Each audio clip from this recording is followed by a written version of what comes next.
Thanks. Welcome to this public meeting of the Princeton Board of Education. The board is an elected, unpaid group of 10 citizens who set policy and make decisions on educational, financial, and personnel matters for the Princeton Public Schools on behalf of all residents. We're always pleased when members of the community attend our meetings.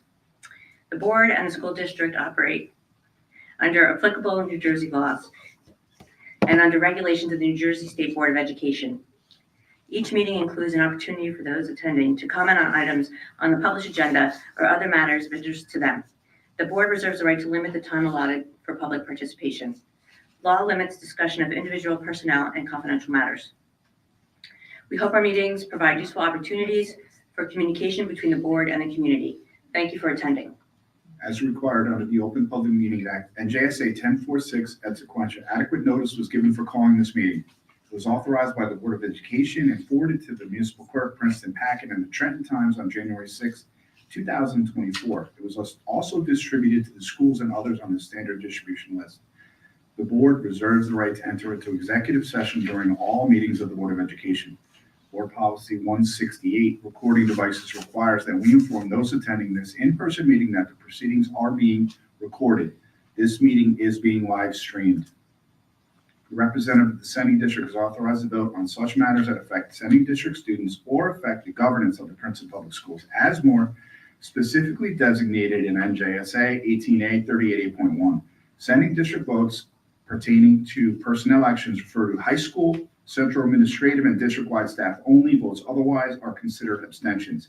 In the event that NJSA 18A 38.8.1 is amended, the law shall take precedence over this bylaw. Thank you, Mr. Bolden. Would you please call the roll? Sure. Daphne Kendall. Here. Betsy Baglio. Here. Beth Barron. Here. Adam Bierman. Present. Debbie Bronfeld. Here. Mara Franceschi. Here. Susan Cantor. Here. Brian McDonald. Present. Rob Christopher.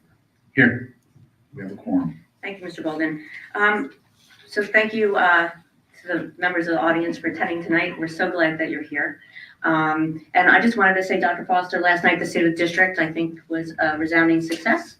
I do too, yay.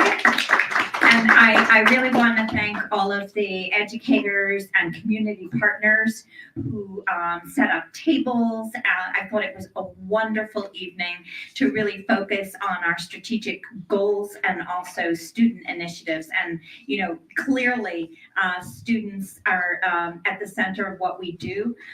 We loved the research that students were talking about and the concession stands as well as the Princeton High School Jazz Combos. So thank you, everyone, and a particular thanks to Val Ulrich, who spearheaded along with Susan McGreevy. So. Thank you, Dr. Foster. And before we move on with the agenda, I'll just say a parent came up to me at the end and said, "So how's the state of our district?" And I smiled, and they said, "The state of the district is good." Yeah. And moving on now, we have a very busy meeting tonight, and we're going to invite our architect to come up and provide an update on the long-term planning. Sure. Thanks, George. Good evening, everyone. Nice to see everyone again. Can you all hear me okay? Yes. Okay, great. Matt, you're going to work the... Okay. So anyway, I'm here tonight just to kind of give an update of where we stand today with the study we've been doing for the expansion plans and the potential referendum for the Princeton Public Schools. So next slide, Matt. I'll just kind of update you on our agenda. And I think some of you may have seen this before, but there'll be some new information here. Potential projects, we're going to do an overview. We're going to talk about the middle school, additions and renovations to Princeton Middle School, additions, renovations to Community Park, Little Brook School. We're going to talk about updated cost estimates and where we are today with estimates. And then we're going to talk about project schedule, next steps, and even take a look into some of the construction period as well. So following projects are being considered.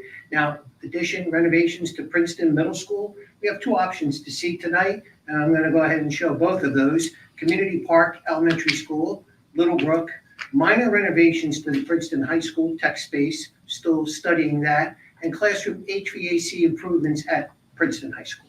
Okay, so here's option number one is the two-story addition that I think we've shown earlier. We'll go over it again. And option number two is new, and that's a wraparound two-story addition, which is going to include a new main entrance, main office.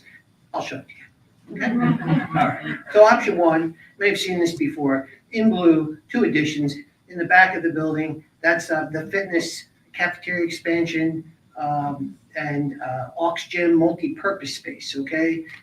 Along with the cafeteria expansion, along with some renovations, we'll talk about those a little bit. And in the front, a 2-story addition, okay? And this again is the original middle school option, and the 2-story classroom addition in the front. And we'll talk about what those contain. Now we'll move on to the next slide. So left side, that's the first floor of the middle school. And in the back, you'll see the new construction, which is kind of the crosshatched area. And that will be the cafeteria expansion in purple there, Matt's pointing to. That's the multi-purpose space and kind of that aqua color behind it.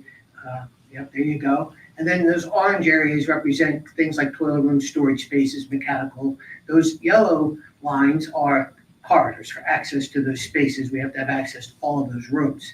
So that is the new addition in the back of the building. In the front of the building, we have the new addition, 2 stories. There's the first floor. That's the IT relocation from the high school in the front. And then in the back, we have 3 classrooms. And again, you'll see those same orange spaces for toilet rooms and of course the connecting corridors in yellow. We have a covered walkway to connect the annex and the pod. That's a critical circulation area there. So we've looked at that as well. Some renovations, upper left there, music area. We're going to go ahead and just open that up, remove some walls, make 2 large music rooms out of that to make those spaces more functional for the music program. Also expanding the cafeteria, but we're going to renovate the cafeteria, also expand the food service element of that. We're going to realign the entrance into that area so it coincides with kind of the open common space in the center there. And then we're going to have that corridor that's going to connect. And we're going to take care of that faculty dining room there. That's also where we'll be impacted by that corridor passing through. So those are the renovations on the second floor. We have the second floor portion of the pod, and there we have classrooms as well as a new science lab with a prep room, okay, in that right big color there. So that is option number 1, first and second floor for the middle school. So let's take a look and see what's, oh, yeah, go ahead. Why is that on that bit? What is that on the second floor of that middle school? What's that white bit? It doesn't, This yeah. right here. Oh, that's the roof below. That's just the roof below. We can't do, it's not so that the space that we're adding on, we can't fully utilize the 2 stories? Oh, only because of the way that the square footage is worked out. Maybe in the long run, we would even that out, probably would find, once it was all done, I think so. That's just how it worked out in the drafting. But I think we would probably fill that in and just make it one space rather than have that overhanging roof. Okay, but that's what that white space is. Yeah, sure. Yep. Okay. So option number 2, main office expansion and renovation. Okay, a new secure ADA accessible main entrance, which will be closer to Walnut. Renovate Pod C for District IT, that's the existing pod. And replacement new classroom, science and faculty room in the new addition. So what does that look like? So like before, in blue in the back, the multi-purpose cafeteria expansion addition is essentially the same, has not changed from option number 1. In the front of the building, along Walnut Lane, you'll see a kind of different addition, okay? And what we've done there is we've done a wraparound addition. We've created a new main office to the left, and you'll see there's kind of a new coverage right there. And we're going to show you on the plan how that affects the entire flow through the building. And yeah, Matt, go ahead to the next slide. It'll be easier to just show everything. Yeah, move on. All right, there we go. Just maybe blow that up a little bit. Yeah. So in the back, that's essentially the same as option number 1. In the front, what we've done, we've created a new addition, combination of 2-story and single-story space. Now to the left, you're going to see kind of that long yellow line. That's the walkway that we laid up for Walnut on the outside there. Yep, there you go. Now what we're going to do right at the end of that is we're going to create a new entrance to the building. Okay, there's going to be a security vestibule there, a nice little lobby, a new main office, a couple of offices, and we're going to attach that right to the existing main office. So we're going to expand the main office considerably, create a conference room, create some additional bathrooms, create some faculty space. We're going to do a bunch of things with that space. It's going to create a much nicer main entrance to the building. much closer to the street, and I think a more appropriate space for the main office and administration, okay? The other part, the two-story part, we have some classrooms there. We also have some small group rooms. What you're going to be seeing there is we're going to be replacing some of the rooms that we're going to be displacing in Pod C. And you'll see in the brown there, that is where we're proposing to put the district IT department. Rather than put them in new space, repurpose some of the existing space and put the kids in the new space instead for the programs, right? So you're going to see a combination of different spaces here, that some of our replacement spaces for spaces that we're taking over. We have on the second floor that same science lab that you had in the first option, and also some additional classrooms. That's out, I think, to like 4 new classrooms. I have to double check the numbers, but it's something like that. We're going to make connections on the first and second floor. Now, on the first floor, what's interesting about this concept is we're going to make a wraparound connection. So you're going to be able to go all the way, right, from Pod C, right? Well, okay, yep, and then from Pod C, you're going to go straight through, and then you'll be in a hallway, classrooms, wrap around to that lobby, and then you will basically connect to the building where the existing main entrance is. Okay?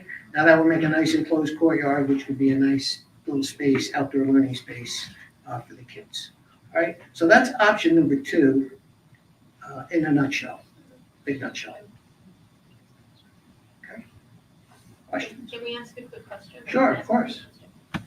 So it perplexed me at the first rendition of this as to why IT had to go to the middle school, because of all schools, it's probably one of the most constrained. Mhm. Is there any particular reason why it has to go there and not to any other place? Sure. What I was charged with doing is we had a conversation in one of our meetings about opening up some additional space at the high school. So our plan is to repurpose some of the IT space in the high school for space that the kids can use there, and take some of the space in the middle school and use that for IT, but not But the it new couldn't, space. it could go to any other school as well, right? We'd have to analyze the space. I think we would be more spatially challenged at the elementary schools. I'm just worried because I know the middle school is really jammed, and it's where Mhm. sort of all of that comes together, but. Right. And we also want it to be central, right? So, Most And of the close- people that use technology are in the high school, with the second most people in the middle school. So the elementary school uses technology as like a secondary. Yeah, and I think looking ahead, the district is interested in some redundancy, trying to create a redundant district hub, okay, MDF, where they could, in the future, if they needed the flexibility of having, And More- there's more no robust way we network. can put it here. Or wherever administration is, no. Again, I'm just asking the question because I just know Jason struggles with We would have to renovate space. part of the dilapidated section, probably heading that way. Not too good of a solution. yeah, I would have to study that. Yeah. It's been vacated for more than 10 years now. One of the other things about this IT department is that it has its own entrance. You'll be able to basically, Kind of prime real estate. yeah, right there. Yeah, well, right, it is a compromise. I mean, as design's always all compromises, right? So, and certainly there's multiple ways to do things many times. So it's really a matter of just discussing it, building consensus, and trying to arrive at the most appropriate solution. thank you. I had a very similar question, which is if in the new iteration, using existing classrooms for the tech department, that is very central, that's sort of in the middle of where the students will be flowing. I didn't know if you thought about putting it in another part of the building, or if this really does make the most sense from an access perspective. I think that location was chosen for exactly that reason. They have the ability to go in and out and get right out to the street, and if they need to go off-site to other school locations. Certainly, we could look at other areas of the building, whether they'd be more appropriate. But that was sort of what we settled on Okay. as of today, as of today. Yeah. So I can have one question. The new courtyard, are we able to create access to, so that the kids could cut through it to get to that, the new covered walkway? So we can- Yes, you could. You would have doors on each on each end of that courtyard anyway, as a matter of a code requirement for exiting. Okay. So sure, from the hallways, you could leave the doors unlocked, and the kids could cut across. Yeah, it's very nice. Yes. So George, and thinking about flexibility, which I appreciate this new design, so you're talking about putting the tech spaces into places where you currently have classrooms. Right. You wouldn't really renovate too much there. We No, just put them the in the plan classrooms. would be, that's a great question, right, thank you for reminding me. No, our plan would be to use those essentially as they are. So if something happens and we do need to recapture a room later on, we Right. did talk about possibly just recapturing that room. And then Yeah. tech could go somewhere else. Tech is Right, and then movable. move IT, or that portion of IT someplace So, else. so you're building some new classrooms, you're taking some of the older classrooms, kind of repurposing them, Yeah. but in the future, should future boards need more space, there could be that flexibility. That's helpful, thank you.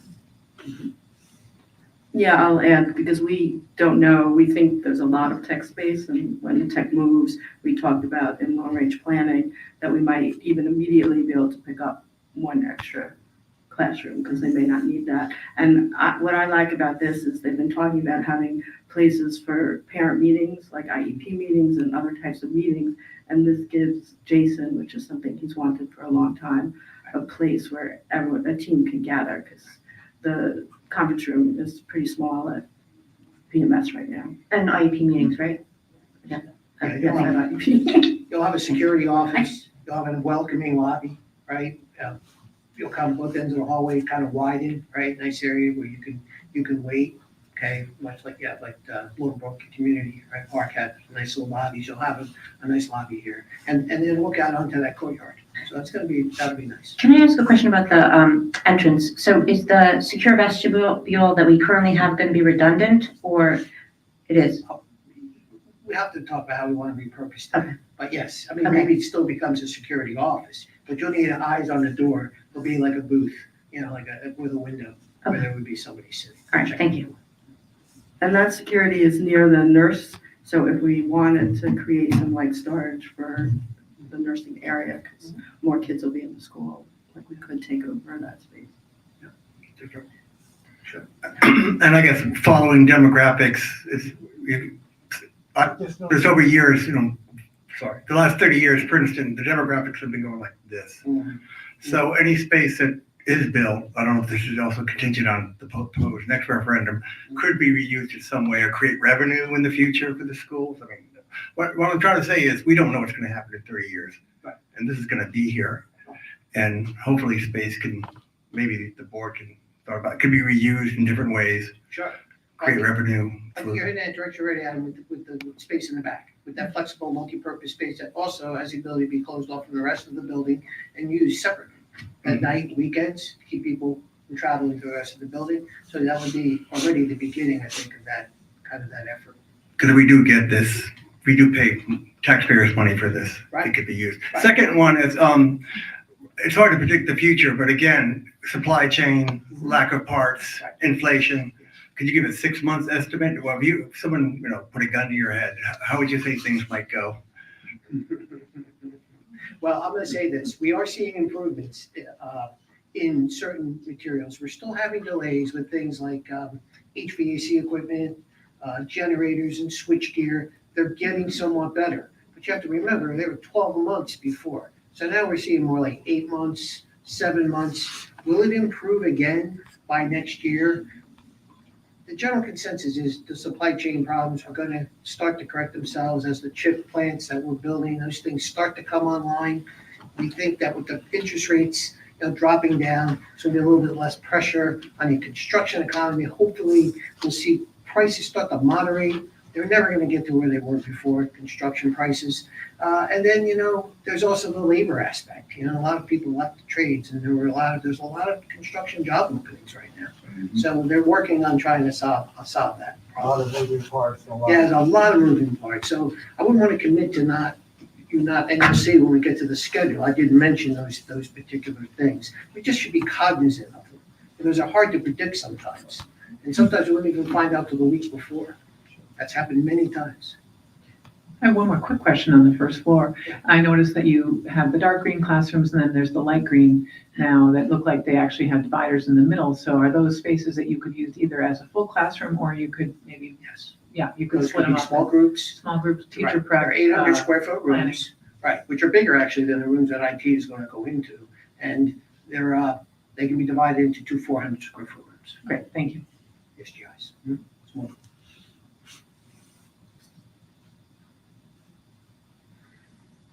Okay. So Community Park Elementary School, and again, just a kind of a rehash, here's the site plan, again in blue, 2 additions. To the right is a one-story addition, and that is a new gymnasium. And we'll talk about what that entails, and part of a library.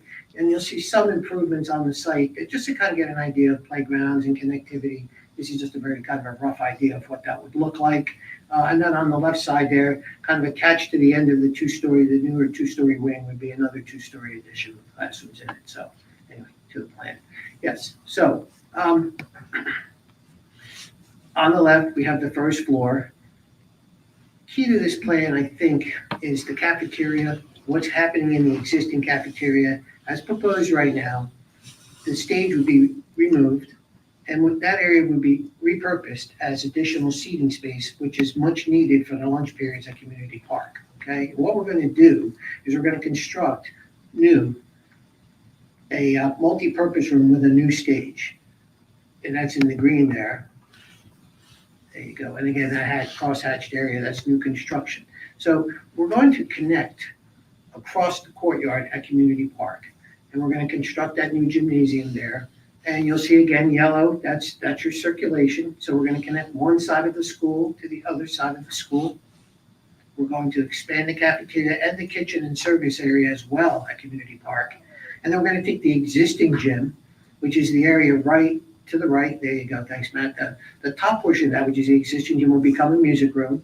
That orange zone is kind of like a storage zone, and also to create some acoustical isolation. And then in purple, you're going to see a new library, a new media center, which will also have a smaller addition attached to it to the left, a crosshatched area, which will have daylighting. And there's going to be some high, because that's a high space, we're going to put some high lights in there, some high windows in there. So we're going to still get some nice daylight into there. And again, you'll see the same thing. You'll see bathrooms, you'll see some storage rooms and things like that. So that's sort of what's going on that side of the building.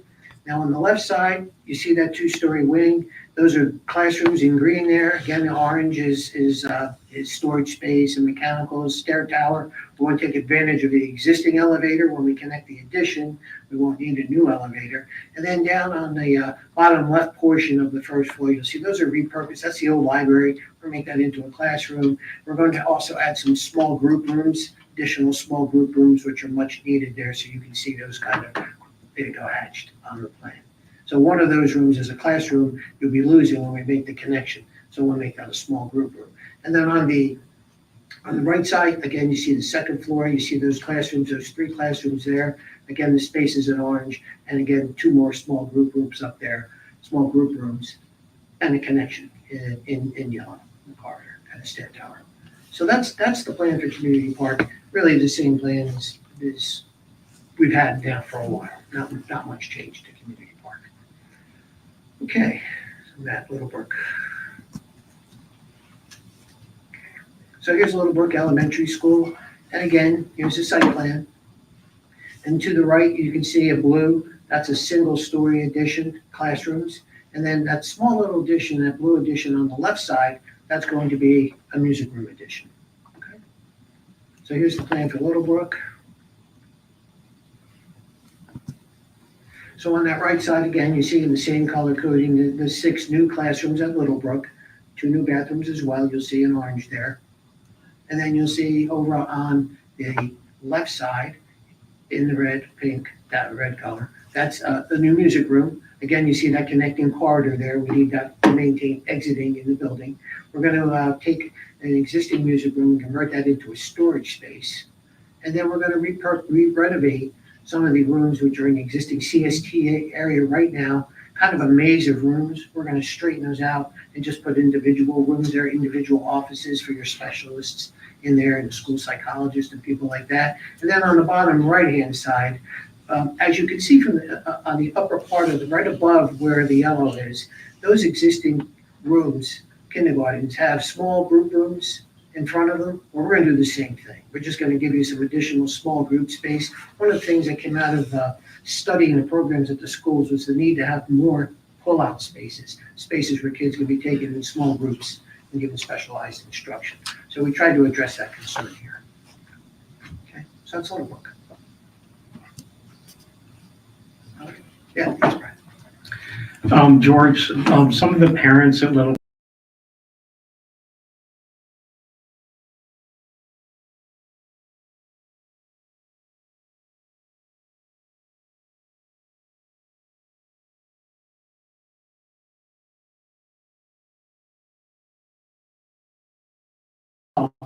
questions about square footage per student.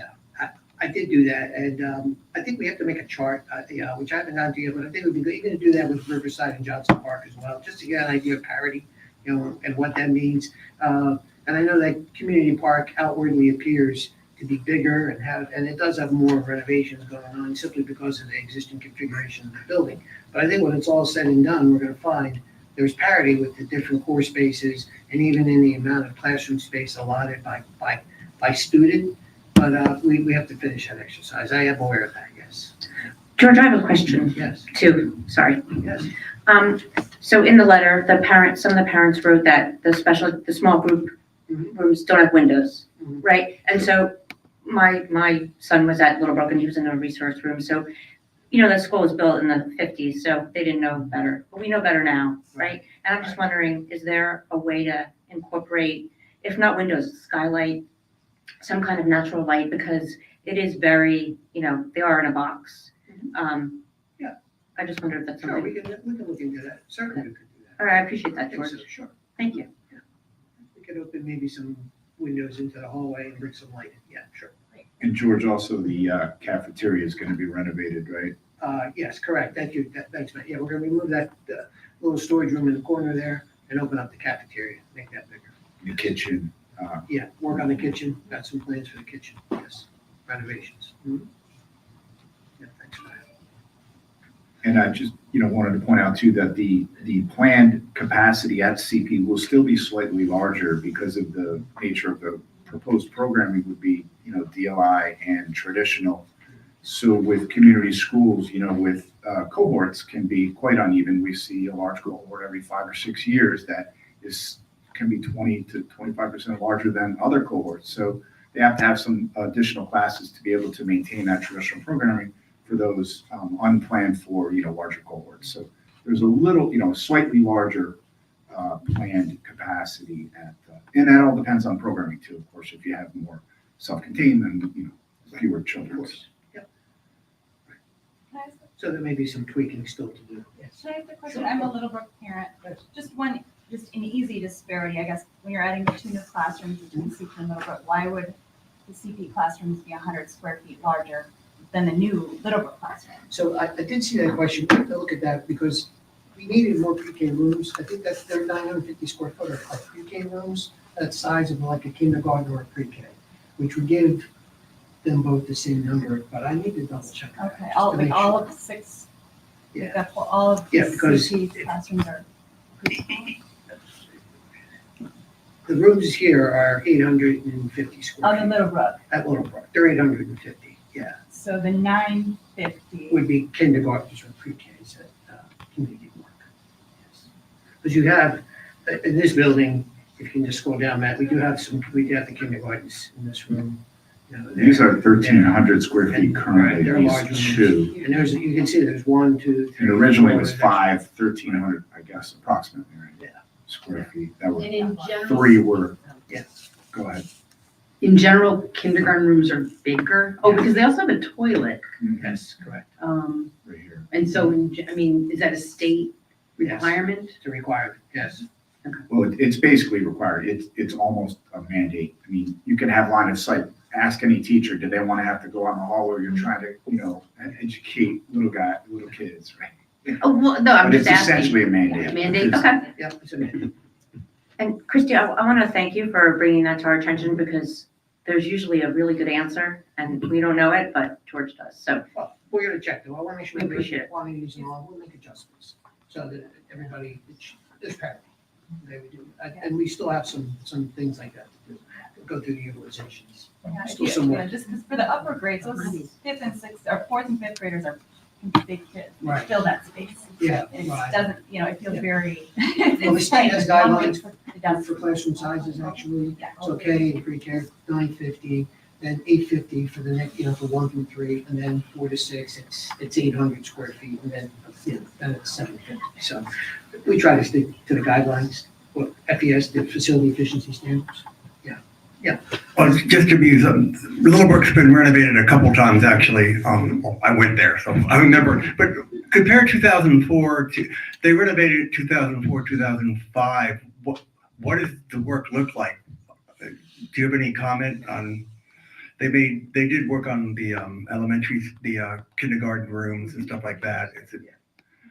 Oh, the rooms that were renovated, you mean your other, oh, yeah. Yeah, 17 years they look ago. good. Oh, yeah, we went through all the schools, yeah, the rooms look good, yeah. I mean, we didn't see any major concerns in the existing classrooms. No, they're- Adam, the other thing those are they good. did, The elementaries.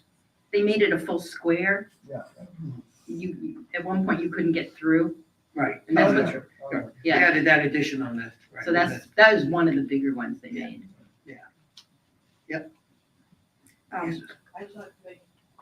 A little more boring thing, but storage at Littlebrook seems like Yeah. really tight, so I just Right. want to make sure Right.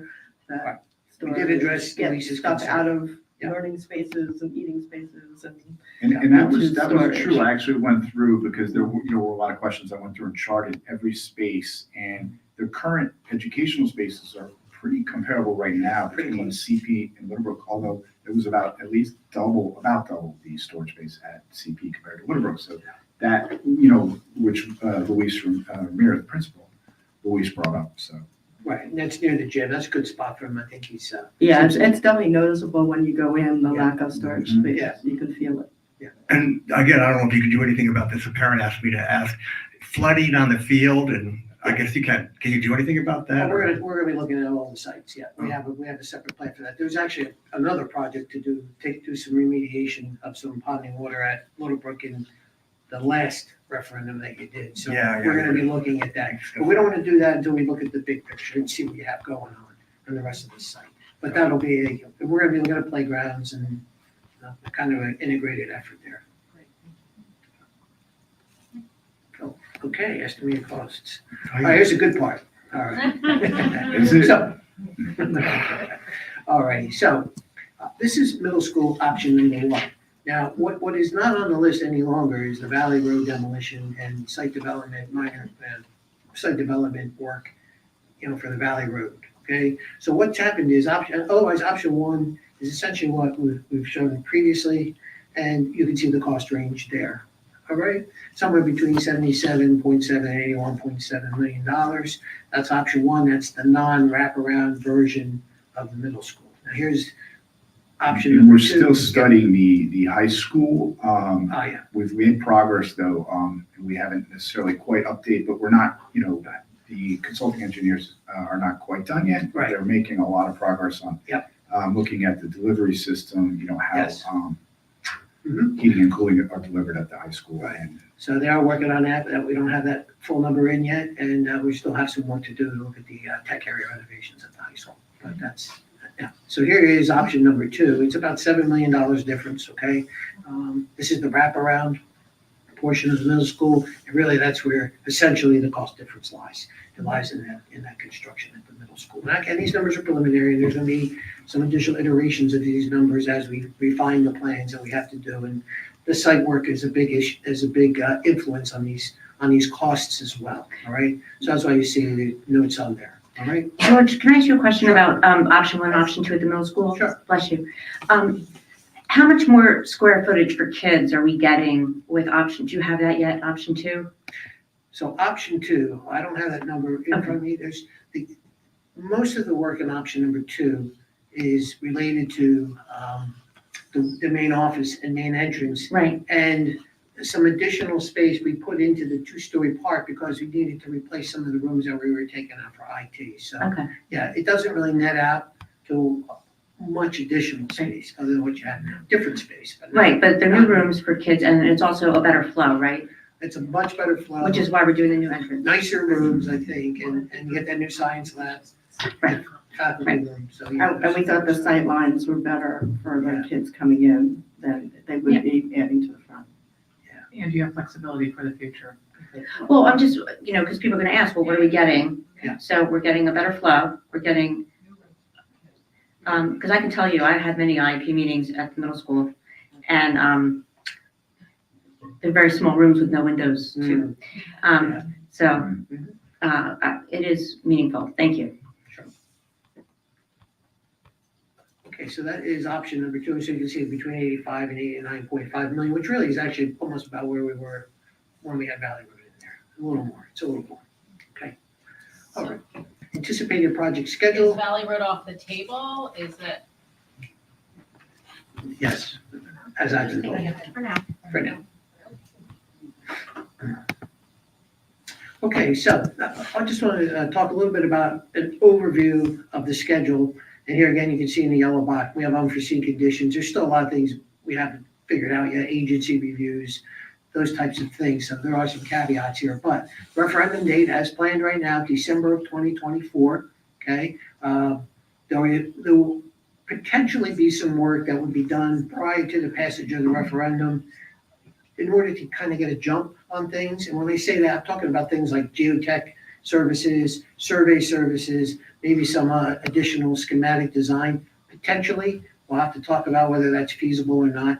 Design regulatory bidding award. So what we're planning on doing is referendum passes. We're going to spend until about August of 2025 doing the construction drawings. We have to submit those construction drawings for various approvals. Okay, we're going to have to do some work related to the site. That's also going to require some review and approvals from various agencies, such as the DRCC, one of my favorites. So we want to allow enough time for that. Office of State Comptroller reviews contracts, all of those things. And then we're looking at construction period for the additions from October of 25 to June of 2027. Yes. Why would you put the referendum forth in December and not November on the normal ballot? I think there's more planning because we changed, and I'll defer to Matt, but I think there's more, because we changed some of the plans, there's more work that needs to be done, Yeah. lead time. I think what the experts are telling us, and by the way, one of the folks on our team, we have a referendum publicity consultant. They are really recommending, and it's not just Princeton, all districts stay away from November this year because it's a presidential election. It's likely to be controversial and has an effect on voters' frame of mind when they enter the voting booth. Well, and also, I think people will be focused on other things, Absolutely. so, December just, to me, when I first saw that date, seems very sneaky. Why wouldn't you put it on normally? Why are you trying to sneak it in a month later? yeah. I'd almost wait, another month. Mm. Because it almost seems like you're trying to pull something. Understood. In 2018, we also did the referendum in December, and that's just how it worked out. And part of the concern now is the cost. So, we're very aware of it. It went up a lot. So we're aware of it, but some of the things, what George said, that's part of it. And the other part is that there's still work to be done. We're permitted to have referendum vote for schools five times a year. There are 5 months we're allowed to do it. November is one, December is one, September, January, and March. Okay, so those 5 months. So you're saying in November there would be a bigger chance the referendum would be defeated? Is that what the experts are saying? I think December is a good month for a referendum. Yeah, January tends to be, yeah. November would be a bigger chance the referendum might be defeated. Is that what you're saying? I mean, I'm not trying to be working them out. No, I'll tell you what the experts say because I'm not a referendum, but the people who do the referendums, like Laura Bishop, they understand this and their feeling is not to do November this year, not to do a presidential election year. Okay, that it's a general election, it's not a special election. December, the other months are all special elections, but they are permitted dates for referendum per the state laws. Okay, stay with November this year. That's, I just wanted to ask, And that makes total yeah, sense. I totally get what you're saying, Sue, but, you know, we have been talking about this for a couple of years now. The price is up there. It's not set in stone, but we're giving as much information as we have when we have it, $90 million. And, you know, when we do put the referendum up, again, we want to make sure the scope is something the community will support, and we want to make sure it passes. Because what's the rule? If it doesn't pass, you have to wait another year or a year. So, I mean, we have to consider all of this, and also the kids will continue to come. Oh, absolutely. Oh, I 100% agree, and I agree with not doing it in November because of the election. It just, I'm afraid. Right. Yeah, I just know people in this town. But if we're telling you now. Absolutely, and I think, and that might be part of, Plan how to get there, okay? and that might be part of our marketing, just looking at this from a marketing standpoint, that might be part of our marketing message. This is coming in December. and I think you'll find our referendum expert will be able to help with that question. And we're not permitted to advocate for the referendum. We give the best, we come up with the best plan that we can. And we're, as Daphne pointed out, we've been trying to do this since initially we were targeting really hard September. And it's just proven very difficult for us to get all the work done. And thanks to George joining us now, we're getting a much better plans and they keep evolving and better and better. And so we're trying to really put out the best package we can for the community as soon as we can. And I think, the sooner the better. So Yeah, I would like to add that when we were in long range planning, we were talking, and that date, December, could flip into January, not that. And so giving us that January option, which may be, because we don't know how long the plans are going to get through, which Jordan pointed out. And, we wanted to make sure that it could be that he's giving us a December schedule, but it could go into the January, and then he would give us a little more updated. And I also want to add that, we're hearing from parents. I think you were at the meeting we had at the middle school, and a parent raised a question. George met with that parent. We received, a list of concerns from Littlebrook. George is reviewing that. It takes time. And again, it just goes back to what we're saying is we want to make sure we get it right. This is for the community. And so we want to make sure that we're reflecting, what the community wants in this referendum. Absolutely, and I think it's fantastic that we're responding to all of this and making the tweaks and adjustments. So thank you for And that. we're not done yet. We have more work to do. George, you're a saint, George. You are. Thank you for coming back. Sure, my pleasure. Sure. Okay, so, Any more Yeah, questions? so I just was curious, the new space is open for use, that would be the classrooms in CP, the classrooms in Littlebrook. Mhm. So really, the kids can we could put students in seats. Yes. Well, Well, actually, yeah, we need I think swing space, right. yeah, We'll need some space to put the kids in new space Right. while we do the renovations as well. Okay. So probably not really till December of 27. I mean, this is a 3-year project after the referendum passes, right? So when we really have the full capacity that the project is going to be designed for, because we'll need some swing space during renovations. Okay.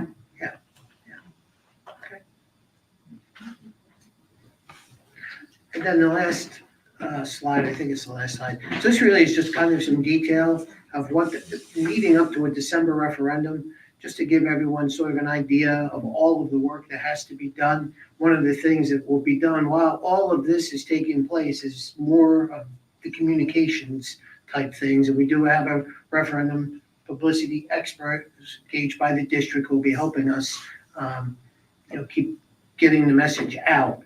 But there are a lot of steps involved. And one of the things we are at the mercy of on this project to get the referendum ready to go in December is the Department of Education. They do the reviews of the plans. We have to have from them permission before we can conduct the referendum. So we are placing the timelines on there that we expect, and the DOE is supposed to take 90 days, but in our experience, it takes longer than 90 days. But we've allowed some extra time in here for the Department of Education. But the critical time when we need to be able to say we're going to go ahead and proceed with the referendum from the Board of Education's point of view will be around July of 2024. when the board has to say, okay, this is it. Because then we have to let the clerk of elections know 60 days in advance of the election, which would be on December 10th, 2024. That's when the election would be held. George, as you continue to refine the plans and come up with the table of comparability, if you do decide to make some additional refinements or changes at Littlebrook, or if you pull the space out over the roof at the middle school, how long do you have to do that? Is that June or is that March? Well, for me, I need to be ready by the time I have to submit to the Department of Education with the plan. When you tell us in March, we can go ahead, we have about a month, so April 19th. It's around April 19th when I have to know what we're doing, yeah, for sure. So we're A little before that, because I need some time to do the actual work, but, yeah. So say the beginning of it. So we'll be spending a lot of time together in the next 2 months. Oh, yeah, absolutely. That's great. And can I just ask a clarifying question on the option option 2? So what's the timing on that and how are we gonna decide which way we're gonna go? What's the Well, recommendation of how we consider it? I would think by March, we want to really be ready to say, this is what we're going to do, okay? Later in March, maybe. But the LRFP amendment has to go in February. That's so right. Presumably you have to pick before then. Right? Yeah, well, for that, that's kind of a little bit of a different process, but I can kind of put all those rooms in, and then I can make an amendment later. So I'm not really worried about the LRFP as much. Okay. I'm more concerned about having the schematic plans and the cost estimates. So we'll be resolving in March, so we Yeah. need to. Right. So George, not to add to your very long list of things to do, but I think it would be helpful if you and your team could just put together some of the advantages of option 2 at the middle school versus option 1. Sure. We talked about some of them tonight, but seeing them on a slide, I think would be very helpful because the price difference is a very significant one. Yeah. And one we'll all want to get comfortable with. Sure. On behalf of the taxpayers. Sure. I think a lot of that will also be the site. I think we have to remember that we're moving the entrance to a much more serviceable location. I think a much more public-facing location too, which will obviously be a benefit, I think, to everyone to have this visibility, right? And this kind of, this important entrance now to the building. But we certainly do that. Thank you. We'll do option 1 versus option 2. Sure.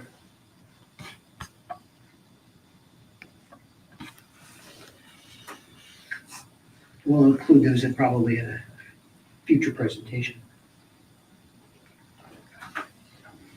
Thank you, George. Thank you. Thank you.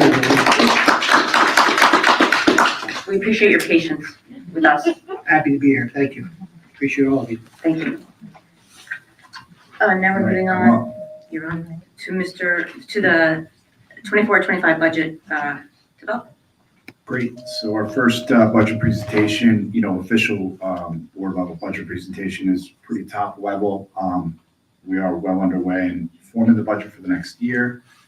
We're going to talk about our promised strategic plan, zero-based budget, what that means, budget calendar, school tax overview and tax impact, operating budget, basically looking at where we landed last year and where we're projecting to land with our actual results for this year.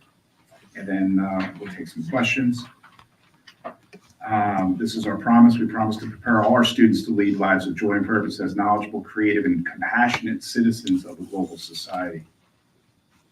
We have our strategic planning goals enacted from last year to focus on the early years, wellness, inclusion, and supports for all, opportunity and achievement for all, preparation for a meaningful life beyond PPS. These are our guiding pillars.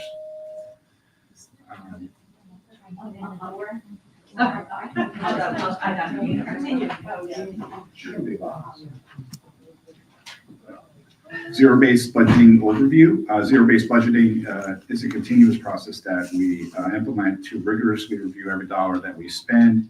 We try to start from zero and build up each year as best we can and not just add expenses. There are a number of things that make Princeton Public Schools very unique. World-class university in our backyard. We have small schools with comparatively small class sizes. We have a large number of student programs and opportunities. We have a large number of student support services. We have a very experienced teaching staff. We have programs that are well above the state minimum. We also have a high percentage of population navigating poverty, about 13% year to year, free and reduced lunch compared to peer districts is much higher than our peer districts. And we have a 424 student charter school in our town. We also have a strong commitment to equity. The budget calendar, it's actually something we're mandated to go over, but it's also important just to see where what we do each year. We start in early November, and we send out information to all our budget managers around the district. They're required to enter their information into our software before winter break. Then we come back in January, and we met with most, if not all, of our budget managers, the superintendent, myself, curriculum and instruction, HR, my assistant business administrator. So we have great meetings with our principals and budget managers. We listened to their concerns. Dr. Foster was very, attentive to, hearing all our concerns, all their concerns, I should say. And then we start to look at our top level expenses, analyzing benefits, costs, of course, personnel being the biggest driver of our costs. And tonight is our first budget workshop, our top level overview, so to speak, February 28th. Although they don't post it, it's interesting, but he will be hopefully giving him, he can change it, but I doubt he will, but it should be on Tuesday, February 28th. And then by statute is required to give state aid numbers to all the districts in the state 48 hours later. So usually midday on that Thursday, we find out state aid numbers. As you see later, most of our funds are not state aid. And then, like I said, March 1st, and then March 19th, we look to have the tentative budget adopted, which should be usually pretty close to the final budget. It is due by statute on the 20th. Which is okay. Sometimes we have a couple more days in there, but basically, so we have to have everything ready to go by that third week in March. And then April 30th will be our scheduled public budget hearing and final budget adoption. This just shows it's the exact same percentages each year. In this case, it doesn't vary a whole lot from year to year, right? But it's the property taxes that the citizens pay. A little bit of an anomaly here. The schools typically make up a higher percentage in most of our peer districts across the state. But we're 50%, 49% the schools, 29% to the county, and 21% to the municipal taxes, and then 1% for open space. In both years, the percentages are identical. Our tax levy is really broken up between, mostly we've tended to focus, we just had a presentation on the capital side, so that's where the debt service comes in, so I'll just start with that. The debt service levy for the current school year is $3.152 million. It funds long-term capital projects. We get money back from the state for debt service aid. Its statutory rate is 40% for all districts, but it's prorated. Currently at 85% of the 40, which is 34%, but that's only if everything that's done meets the requirements. You just heard George mention about long-range facilities plan, and if we do new space and we can't exhibit to the state and it's by very specific state standards that we can't house all our students, that we don't have unhoused students, then they don't give us money for the new additions. They will give us funding for any renovations. We've typically gotten back very close to 34% on the last two referendums. 2022 was 34%. And then the latest one that we passed in November that the community passed was 31.28, I think. So anyway, as of June 30th, 23, we had just about $41 million of principal of outstanding debt. But the main part of our budget is our operating budget. The general fund tax levy for the 23-24 year was just about 86.1 million. So as you can see, currently 96% goes to operating, 4% is on the capital. So this is a little more up to date with the debt service. I included here as of December 31st. We issued bonds on December 28th for the November 7th referendum. As you can see, so we have a little more debt outstanding. The interest rates were between 2.63 and 3.4. It was interesting though, because it's actually reversed because we had an inverted yield curve. The shorter term rates were higher than longer term rates. It was a 13-year bond. So you can see our maturities there. We do weighted average, especially on the last one where we had certain things that would not lend themselves to 20 years. So we weight that and make sure that we're not paying for something that's going to last 10 years over 20 years to be financially responsible. We currently, our AAA rating was reaffirmed each time we issued that. Beth, please. Maturity, interest rate, you have to follow. To the range of the rates. So when you issue the bonds, each year would have a slightly different rate. Yeah, and I was thinking about changing this and putting the net interest cost. So we bid, right? So we go out, the underwriters all bid on our bonds. They want to have Princeton on their books. So it's usually very competitive and they come very close at the end of the net interest cost. So, but this just shows a range of the interest on the various maturities. So our AAA bond rating was reaffirmed each time we issue debt. Our rating agency, Moody's, has to re-engage with us, interview with us. We use our financial advisor. And so that was reaffirmed. That was excellent to hear. There's not a whole lot of natural AAA school districts that Moody's does. I think there's only two. Standard & Poor's has a few more than that. This is right now what our projected net debt service. So as I spoke briefly about the debt service aid that we get back, so this would factor in that debt service aid. So it's net debt service each year. It peaked in recent history, well, probably all long-term history at 6.63 million. But the current 25 looks to be slightly lower than 24, and currently 26 is slightly lower. Obviously, this will change depending on what we decide on our previous discussion right now on that type of debt. We haven't gotten into that. We are analyzing with, I've been working closely with the financial advisor looking at various scenarios. When we're doing that amount of creation of space, we could very easily go a little longer term on the maturities and still be financially responsible. We've tended to issue 20-year debt, but when you're building capacity like that, a lot of the life of the assets could be 25 years, it could be even 30 years.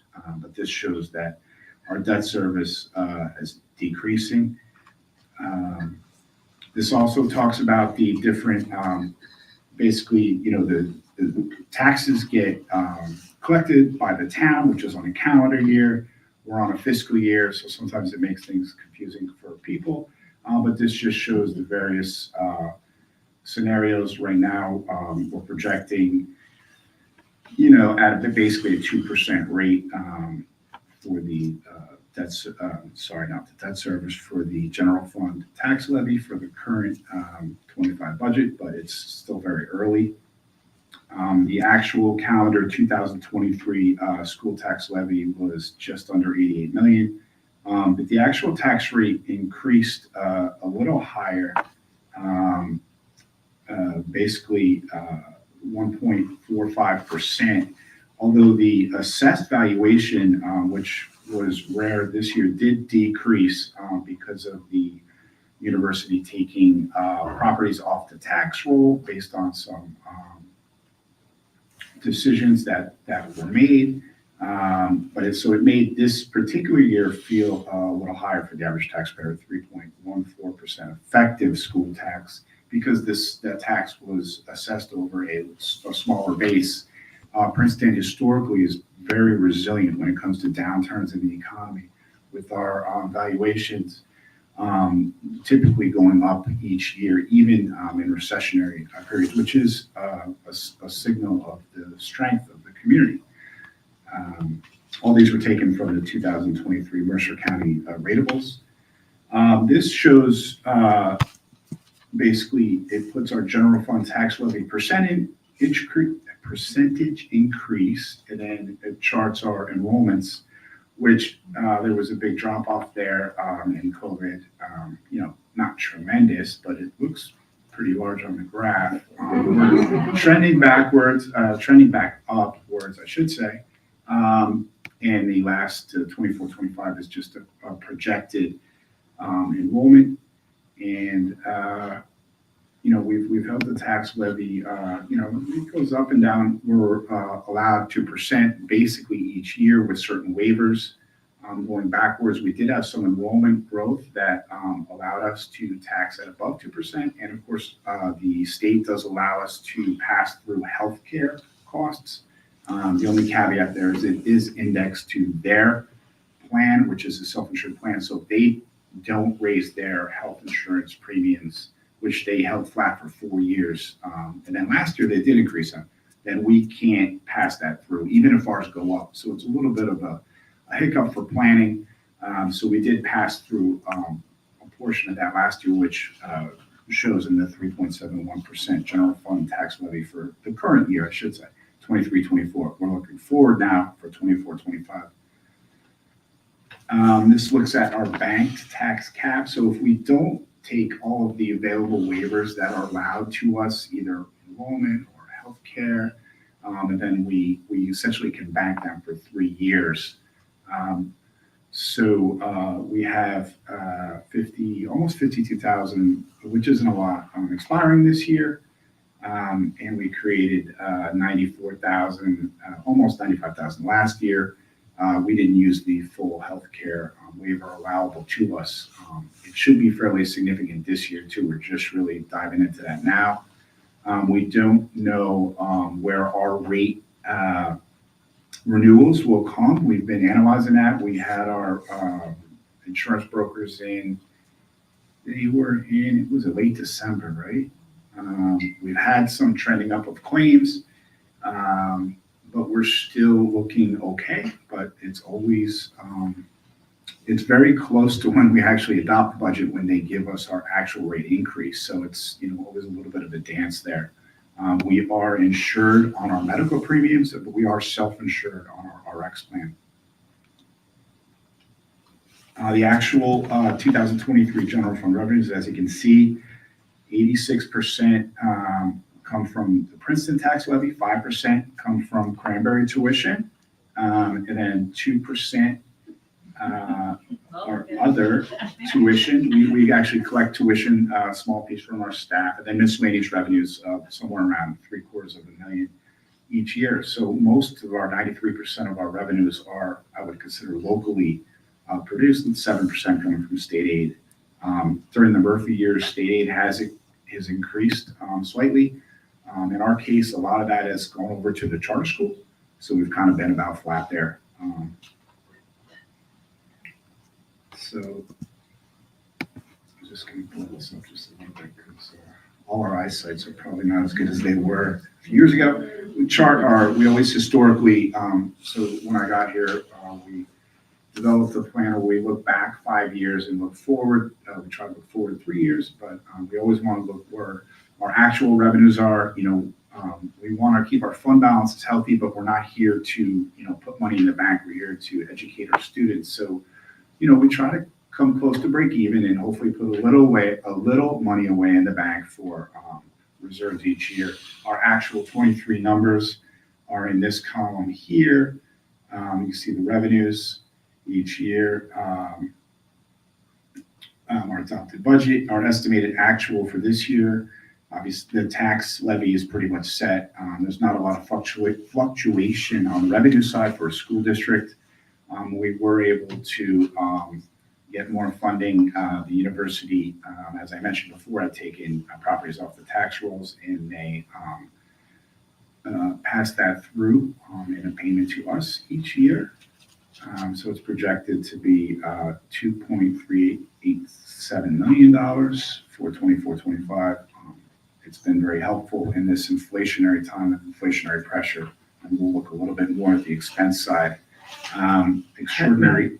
Now, why is that going down from the 2.75. Yeah, so that first year of the university, we did in the budget actually put the full 2.25 and the $500,000 number, but that $500,000 we decided because it was targeted for things that are related to our strategic planning, and we're in the process now of doing our initial report out how that money was spent. We segregate that as a grant so we can track it better and have more control, just because the other money is unfettered with any restrictions, even though there's no, like, they're not restricting how we can use it, but we just want to be able to track it better. So we're only putting the 500,000 is segregated in a grant fund. So where does that grant fund appear on this chart? It does not. We really don't focus a whole lot on the special revenue or grant funding, because grant funds are basically matched. The revenues are matched with the expenses. They're coming in from state sources. We have a lot of non-publics in the community, which we're required to provide some services through to them. Security has been a big one in the last 6 years, technology, nursing, compensatory services, a lot of, the PEA is a large grant now, but that's the preschool grant. So the revenues and expenses offset. So we don't focus on that because it's funded on outside sources. We're more concerned with our operating budget and our capital budget. So that's not in here, so pre-K, for example, is not in these numbers, but revenue, that's not, it's just separate. So, It is because the school lunch fund is technically not in a grant fund, but we do receive monies back from the federal government, and there are a lot of restrictions on the food service fund because of that. That's just not in this picture. Yeah, we really focus on the operating budget during budget season. During budget season, because how do you match then all the preschool teachers that we pay? So the expenses are matched with the revenue. So the revenue comes in from the Okay. state. Like, let's say it's more than 2 million. 2 million come in from the state. We budget to only spend 2 million on pre-K. There's a little bit of a caveat there that there are some hidden transportation costs a little bit with pre-K. We are required to match. So we're not mandated to educate 3 and 4-year-olds, but with the state funding program, we do have to provide some transportation. So there are a few hidden costs, a little bit there. Some of that we're able to absorb within the grant, and some are not. And then the state does this other little trick so although the formula only funds so the pre-K program is, we're getting in the weeds now a little bit, but just bear with me really quickly. The formula is funded on the general education students, but the program is required to be a inclusive program. So there is requirement for special education children to be mixed in with the general education students. But then they require us to allocate a little bit in our operating budget for the special education, which is totally counterintuitive to me. And I've argued with them about this, but it's a small amount. Right now it's 70,000. Each year they kind of inch it up. It doesn't make any sense to me. 70,000 is a teacher. I mean, It's a little lower than our average teacher cost, but yeah, essentially. that's a lot of money. Well, it's because now we're up to, what are we at, 9 Like now? 7 We're gonna be at places, 12, I yeah, think, next year. yeah. So, Valerie, forgive me if I got that wrong, she's not here. No, Hopefully she might be listening. watching. But Yeah. essentially, by listing them separately, the revenue and expenses, Mhm. you're saying if that money doesn't come in, those are not things included in our budget otherwise. Exactly. Okay, so those are things, we can't have pre-K if we don't get state aid for that. I mean, Exactly, all of these. So this is what we're budgeting, that we have to come up with the money. exactly. Okay, Thank you. For explaining that much better than I did, and much quicker. Take notes. So choices have to be made. Once a CPA, always a CPA, I guess. Let me zoom in a little bit here. This is the expense side. So we really always focus on, our actual expenses. Salaries are trending up. We're really looking to contain our personnel costs as we move forward. Our benefits have been pretty good over the last few years. We've done a nice job there. We really, there's some charts later on that show this, but the first 3 groups here make up about 81% of our budget. I have that here. I'll just jump forward. As you can see, it's, oh, I don't have that percentage. Oh, yeah, you can see 58, 17, and 7. So what is that? 82% of our costs are salaries, benefits, and charter school payments. So it's a really high percentage. Insurance costs have been trending significantly higher. You know, if anyone's watching, and I feel bad for everyone out in California with those floods. So the insurance market is all over the world interrelated. So reinsurance is, you know, how insurance companies back each other up to cover losses. So we all, you know, absorb. That's the whole principle of insurance. So unfortunately, a lot of the climate change things get, you know, we all pay a little piece of that. So property and casualty rates have been going up all over the world. It's putting a little bit of inflationary pressure on our budget. So we track here by our maintenance and custodial. We have been trying to fix things more, as you can see, over the years. So that does cost money. Our student services tuitions are inherently, I use a very technical term, lumpy. I always say that, Jane makes fun of me, but they go up and down. We can see here, they were kind of very flat, and then this is the adopted budget. I shouldn't even have that column there. I'm looking at an actual here, but then it dropped, and then it went up significantly. It dropped, say, 700,000, went up 800,000. This year, we're looking, it's going to be closer to $5 million. So some, you know, I would ascertain, you know, they're very hard to control those costs in the short term, tuitions, students, post-COVID, you know, you can say a lot of different reasons why, but very hard to control in the short term. So we really look closely at our expenses. Transportation costs, as you can see, are also another driver. If you look at actual 22 to our estimated actual 24, that's 2 years, went up an awful lot. And if you went back to 21, they were at 1.9 to about 3.2, so that's $1.3 million.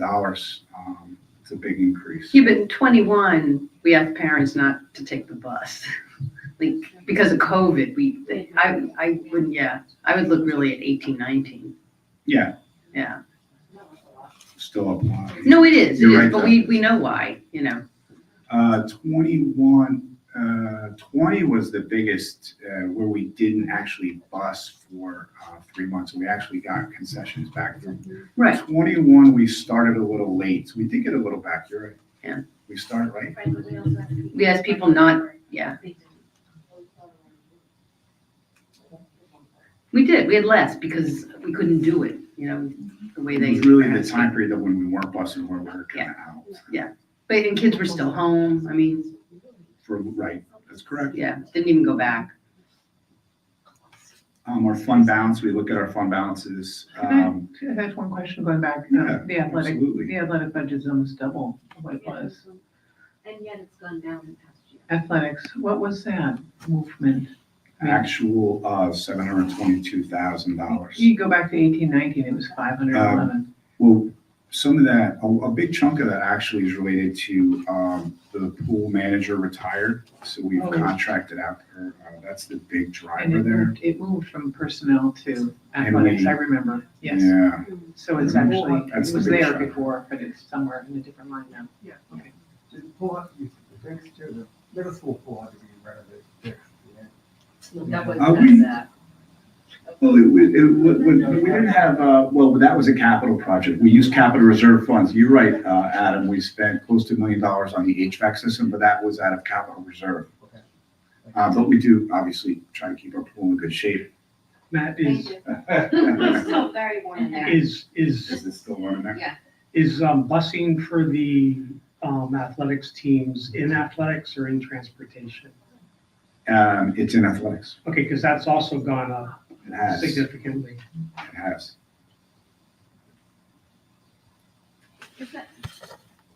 I mean, do we know if are there more students participating in sports post-COVID? That would be an amazing, or more sports, or is it It's things about the like? same. We haven't added too many. I mean, you know, there's been a push to add volleyball teams, but basically the same About the same number. basic, yeah, but it's the transportation actual contracted costs. Well, we did add all our volleyball, right, in 2018? Mhm. Women's. But then there's a varsity and a junior and a freshman.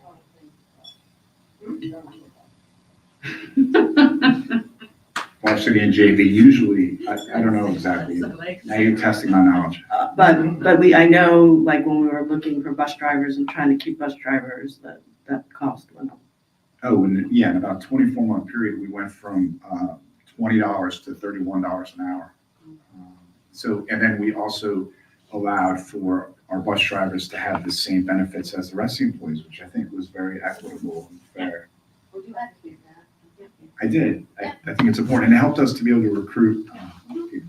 I don't know if I'm allowed to Jessica. ask a question, but it might help to show these numbers on a per student basis, on a per capita basis, instead of just broad numbers, because there's trends happening, but we're here to, like, everything's allocated to a per student, right? So, Yeah, there's a great resource out there for people that are really into the analysis of comparing districts, but the Taxpayer Guide to Educational Spending, it does track a lot of the costs, and it compares, and it's interesting to look, and you'll see some comparisons with some of our peers across the state, and there's a lot of differences just in how education is delivered in different towns. What the focus, it tracks things like teacher costs, and you'll see some towns that have super strong unions and have higher labor costs, et cetera, all these different factors.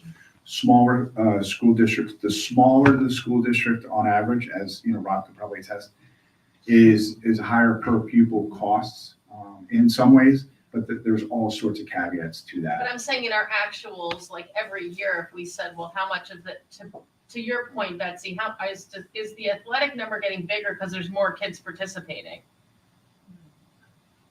Yeah. We don't know, right? Well, we don't know, yeah. I could call Brian right now. No, I mean, it's not about that, it's about just No, making I know, I'm sense of the joking, I'm numbers. sorry. But even on an overall basis, we have the enrollment per year, right? I mean, Right. that's, the question is sort of, does the trend of the budget follow the?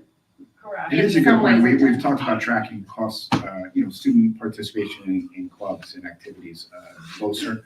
And you'd have to pull out charter school because that's gone up a lot, but. The charter schools, you can see here, definitely, and it, again, I hate to say it, but I like to say it, it's lumpy. It went up, our actual costs were actually lower in 22-23, and that's because there was not less students, but the weightings were quite different. And the way that the state calculates the numbers each year, it's not smooth. Like, it goes from like a 6% increase to a 1% increase. And then with the weighting benefit in 22-23, it actually decreased our actual expenses. And then our adopted budget, we're looking at, that's a huge number. That's like $675,000 increase just year over year. And that's state mandated, right? The per pupil cost that we pay Yeah. charter is state mandated. So it's not that necessarily the charter population is increasing in the last few years, or the number of Princeton students are increasing. It's that the state is charging more per, okay. That's correct. And so they get a percentage of our calculated costs. So they essentially, the higher the cost of educating a student in a particular town translates to that charter tuition. Is the charter busing in our busing number or in? It's in our busing. We're mandated to bus those students because theoretically, most of them, the vast majority, I think only about 8 kids are not currently Princeton residents. And also the private school busing, there's some families who live in Princeton who send their children to private school and they take the public school bus. That's also in our transportation Yeah, we budget. do a Great. whole lot of busing here to Princeton Day, Hun, and Stewart and Sacred Heart. Fund balance, we look at basically I categorize everything outside of capital reserve. Statutorily, once we allocate money to capital reserve, you can never take it back out unless you're using it for our capital improvement. So you don't want to have necessarily too much money in there, but anyway, our fund balances have been fairly stable, but they are flattening out, as you can see. We have been using capital reserve. We used capital reserve to fund a lot of additional projects, some additional HVAC. We just talked about the pool HVAC system and shingle roof at the high school, et cetera, et cetera, et cetera. Our operating budget broken out by percentage. I fast forwarded earlier, 82% is salaries, benefits, 75%, and that's pretty static. As you can see, it doesn't leave a whole lot after 18% left for everything else. Just to turn the lights on, 2% of our budget goes towards our energy costs, transportation, out of district students, only 1% for curriculum instruction. Now remember, these are non-salary costs, so I lump those all together. Again, showing the trend of salary benefits and charter over time. And questions and answers, which we took a few already, but any other questions, comments? Yes, Adam. I don't know if it's appropriate time for this, and if I get the numbers right, but I was told we have 100 students who come with their parents, staff. They're out of district. Yeah, a little more than 100. Yep, that's correct, Adam. So my feeling was, and again, just if we're underutilized as a school space, okay, but we are I don't know, down at Road so far it's produced 20 students. That's been pretty slow, but we don't know what the demographics are going to be, and we're building a lot more space. Why should we have these 100 students come? That could be 5 classrooms. Well, they're spread out across Well, I know that. the district. So it's, in theory, it's 5 classrooms, but we have 6 It's schools. over 13 grades, right? K Yeah, through 12, so over that's 13 13 grades. grades. So about Yeah, 8. and Was that 8? Yeah, about 8 on average per grade. I think it varies from like 12 maybe to 7. So it's absorbed, but it's also a collectively bargained item. yes, So, yes, Oh, it's collectively. yes, it is. And Tuitions Yeah. were raised since I've been here, Yes. so 7,500, but 22, what? Maybe the state subsidized, it could probably be 26,000. right. And the tuition cost, as was brought up in the audience, which was a really good question too. It's it's always a little bit tricky because of the marginal cost of one student, right, versus the the average cost. So the marginal cost of educating one student is less. right, So- and they do pay for special education costs. And also, there's a teacher shortage. We're lucky that we have, we haven't been as affected as other districts who have to pay bonuses, signing bonuses to hire teachers. And Princeton's always been more of a community. And so we want our teachers to feel part of the community. Matt, I have a question. Yes. Overall, what's the headline for the year? Like, if you had to give it a headline for the budget year, what do you mean? No, you're just like, that's me. You're the one. Okay, well, So, like, thank you very looking much for the backwards, budget presentation. Let me start with that. I do really appreciate it. But I You will are a say, former educator, I so you am. cut rate, I love it. But you mean prospectively looking at planning for the 24-25 budget. I think that, administratively really focus on controlling personnel costs and maintaining head count at the current level or, possibly, through attrition. But that's really the most important thing. I mean, when you look at our costs, 75% personnel and benefits, and that's not different here than any other school district. Mr. And it's important. Have you followed the strike that was in Newton, Mass? No, No, so it's very interesting. And Betsy over here. I was gonna say, isn't that near where you Yes. grew up? I used to be a taxpayer there, Yes. Oh, actually. you so- were? Yeah, so And Debbie grew up there, yeah. So, long story, it's a 4-year contract, and the increase over the 4 years is somewhere, for some staff, at 52%. Yep. And they went on strike for 11 days. It's illegal to strike in Massachusetts. The Just like it union, is here, right? yes, Yeah. the union incurred $500,000 in fines. No, I have a question. Let's say we do get a deficit, that then we get together, we have to make cuts that reflect the values of this board, basically, based on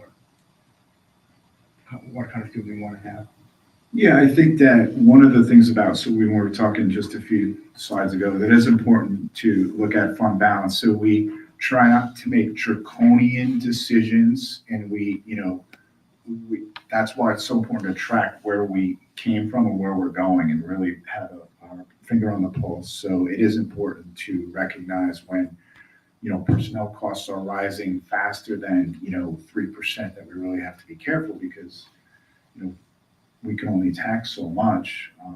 And community members also already pay a lot of taxes here. So, but it's important to know that there is that buffer to be able to, we have a buffer right now, but it's important to keep that buffer intact. So it's a double-edged sword there, kind of two ways to look at it. I know that I'm sick of it, but I'm very impressed by what you do. It's amazing. Oh, thank you. People speak very highly of you. Well, hopefully, we try hard. We try hard. Thank you. I appreciate that. Debbie? I, would be amiss if I didn't bring up my favorite couple items, parking. Mm-hmm. And school supplies, like, we can't cut personnel, we can't cut the benefits. I mean, those things we need, but there's these lower ones that I really, really would love us to be able to work with our town and be able to park on the streets around all of our schools so that we don't have to take taxpayer money and pay for parking, which we do at the church across the street. And I'll put it out there, I'll put it out there. Yeah, whatever it is, 2,000, but. We negotiated a 30% decrease. Okay, From okay, the high why school we pays even pay? Yes, 3,500, they used to pay 5,000. yeah, I know they did. I know they did. Again, like the school supplies, I just, want to make sure we keep our staff.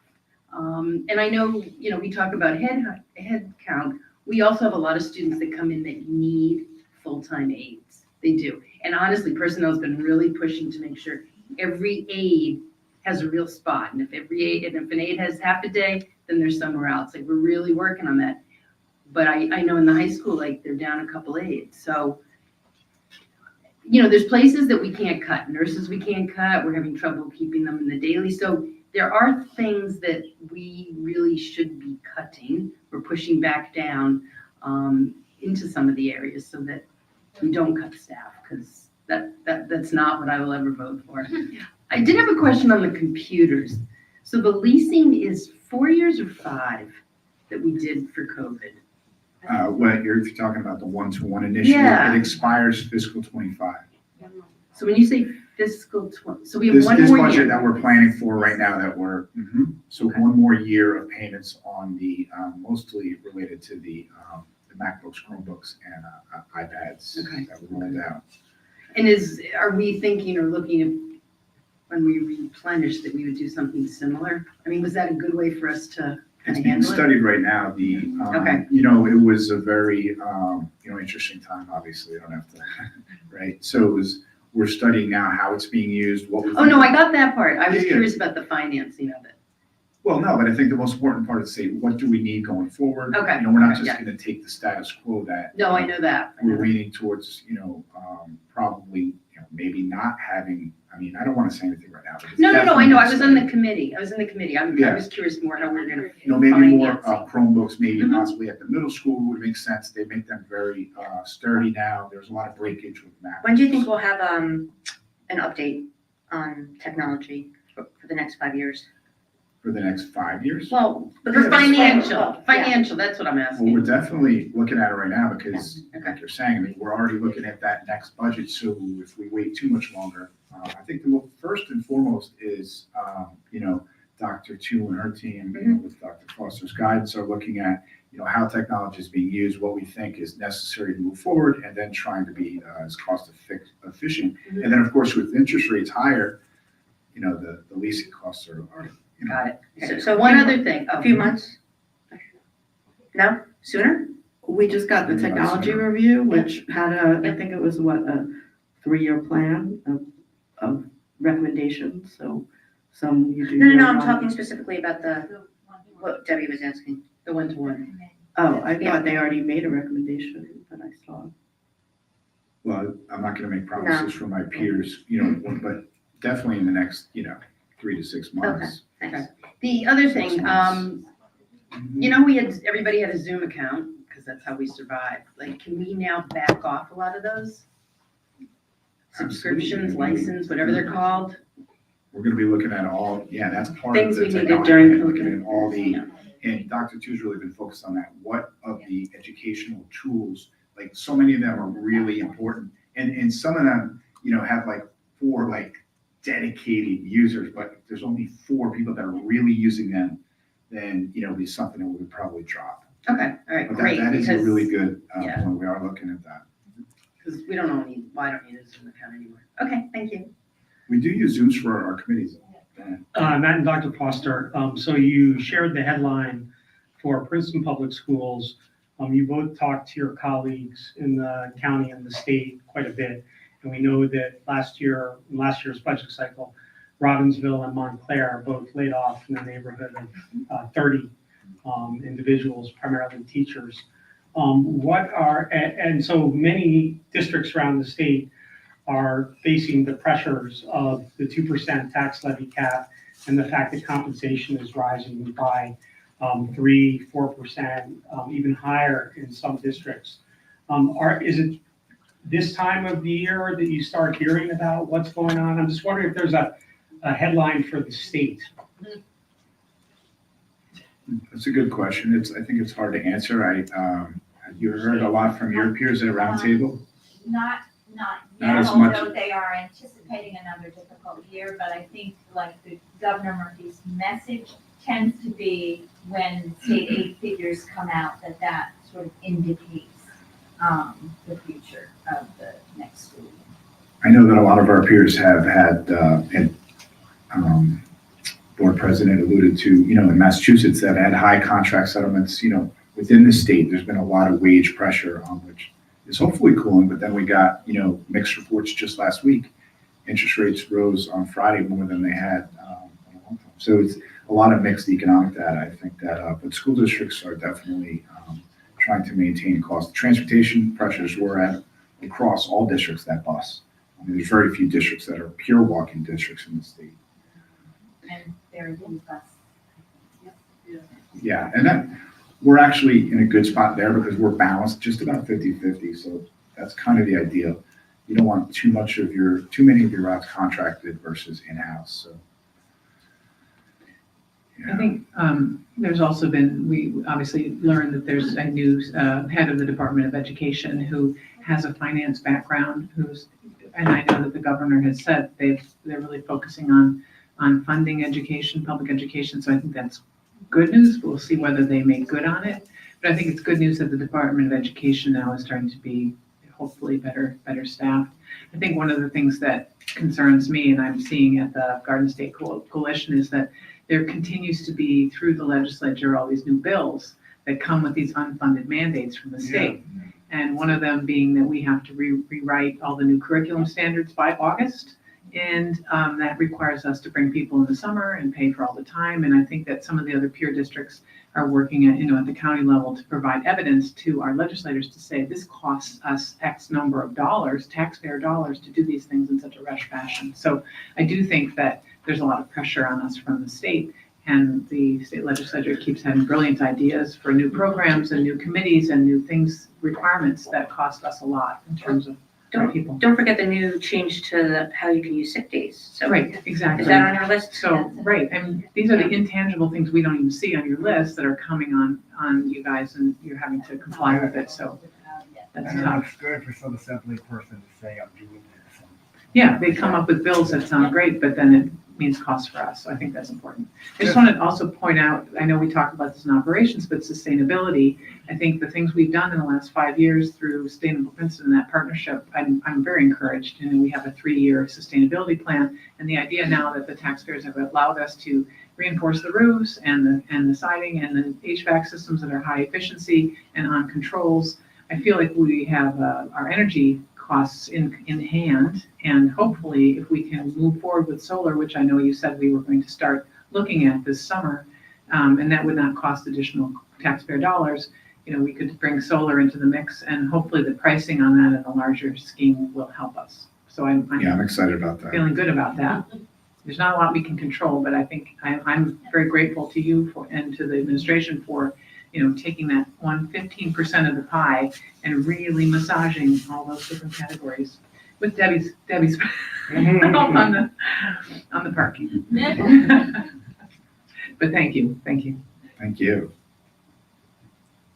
Anyone else? Well, Matt, that was a great job. Thank you.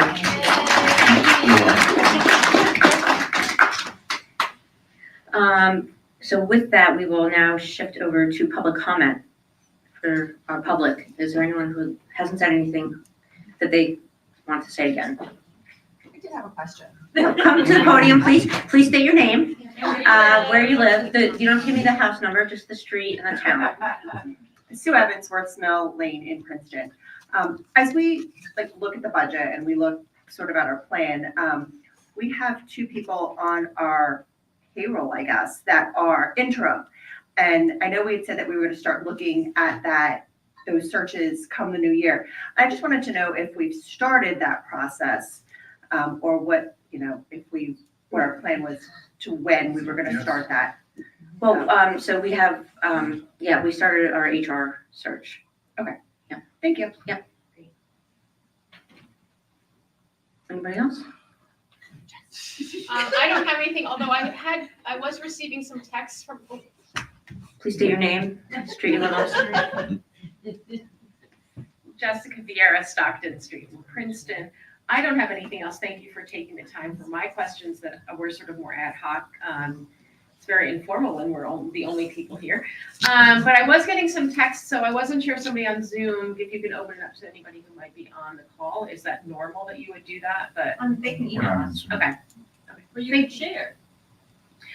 So the question was raised to me. I will tell you, the question was raised to me when our architect was going over the plan. Is that given the increased cost that we've seen in option 2 at the middle school, have we thought about the 5-6 school again? Because it's a real question.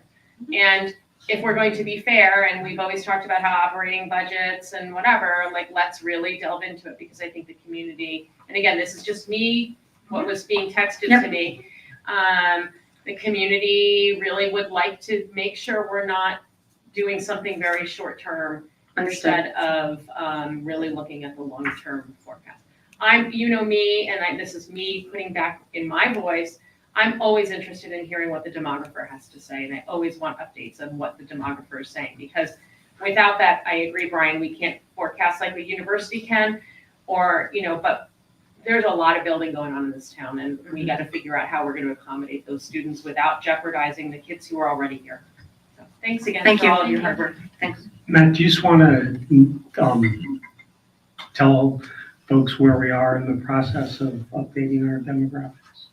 We are looking at it once again, which is very attentive by us to really, typically demographics are not reviewed annually, but we're at a critical point in our planning. So we've taken the extra step on re-engaging with the town, updating all the planned developments. And so we will be updating our overall demographics within the next few weeks. Other question, would you say that we're going to be adding on to the original estimates where they're building more density? I don't want to speak for the demographer. There, some differences. I actually don't know overall if they're going to be higher or lower at this point. No, I mean, there are some changes in the plan developments. There are some delays which make it harder with some of the plan developments. So. Yeah, and I think also the demographic reports aren't an exact science. So I think, we're going to try to do the best we can with the information that we have.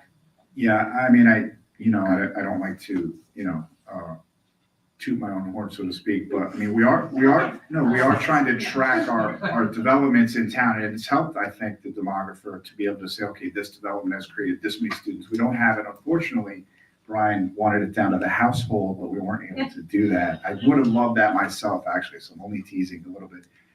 We can't do it by the household, but we can overall, and then how many of each unit, how many are affordable, et cetera. So we're tracking that now, building a database of information, which will help us to plan for the future. So we are taking, steps towards trying to be, as accurate as possible, but the board president is right. Demographics are hard to predict, and once you get out there past 5 to 10 years, it's Well, I think, very. I mean, it's a dismal science, but I mean, what I was getting at, your relationship with the town, because this building's going on to 2027, it could go even further.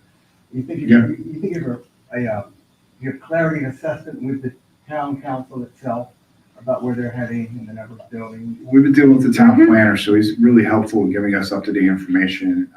So, You feel confident in your relationship? Yes, yes. yeah, we work very Yeah, well. The current group of administrators here and across the street, we were just meeting a week ago. So, it's. Yeah, politics, it's always everything, policy, process, and politics. Want to make sure. Yeah, I don't bother with politics. Mara? Yeah, Jess, I wanted to talk to, address the 5-6. When you add a couple of classrooms on a middle school, the operational difference is substantial for a new school, for a standalone, for the 5-6.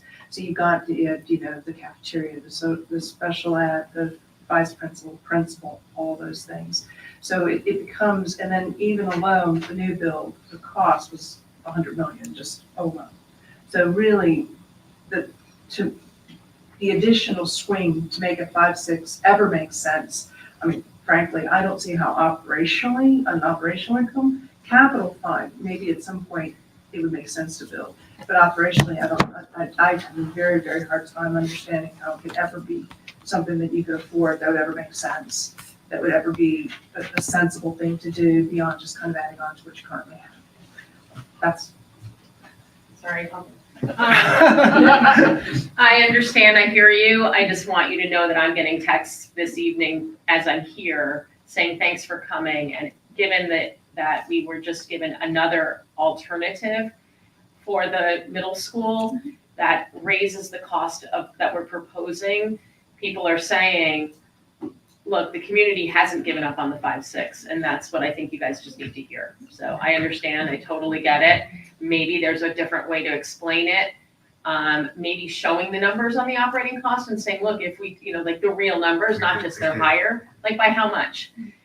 Because I think that there are people who are in this for the long haul, meaning they're got kindergartners, first graders, and they're saying, look, when my kid hits, I want to make sure there's room and that my child has the right experience. So that's And we want that too, but we also want to make sure that we plan for the growth in a responsible way.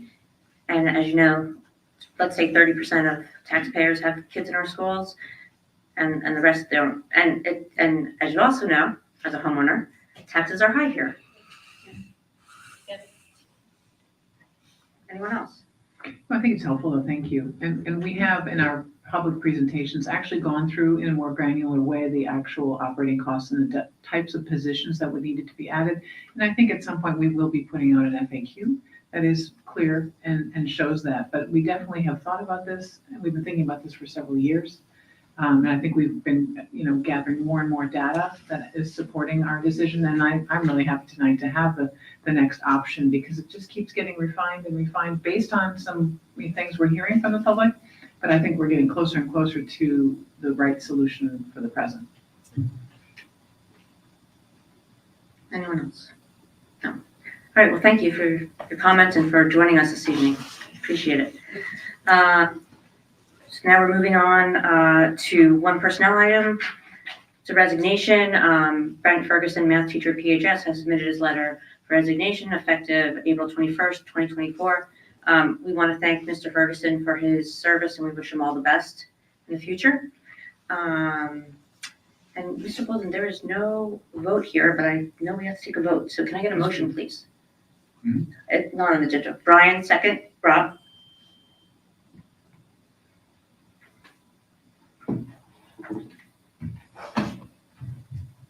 Daphne Kendall, Yes. Betsy Baglio, Yes. Beth Barron, Yes. Adam Bierman, Yes. Debbie Brownfeld, Yes. Mara Franceschi, Yes. Susan Cantor, Yes. Ryan McDonald, Yes. Rob Christopher. Yes. Motion passes. Thank you, Mr. Bolden.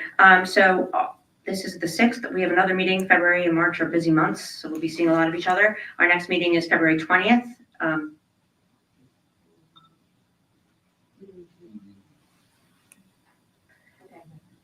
Oh, okay. Our next meeting is February 20th at 7:30 here at Valley Road. I just want to take a moment and wish all our families that will be celebrating Lunar New Year a very happy Lunar New Year. It is a homework-free weekend. Please let Dr. Foster know if you get homework. And I know this is also, I saw you had a post up. It's National Counseling Week. National School Counselors Week, so. So thank you to all our school counselors for taking such good care of our kids. In fact, that was one of the items that the teachers in Newton, they would not settle the strike until a social worker was put in each school to help deal with some of the issues that were going on in the schools. And nurses too. Didn't have enough nurses. Thank you, Debbie. And so with that, can I get a motion to adjourn? Debbie, second, Beth. All in favor? Aye. Good night. Thank you. There.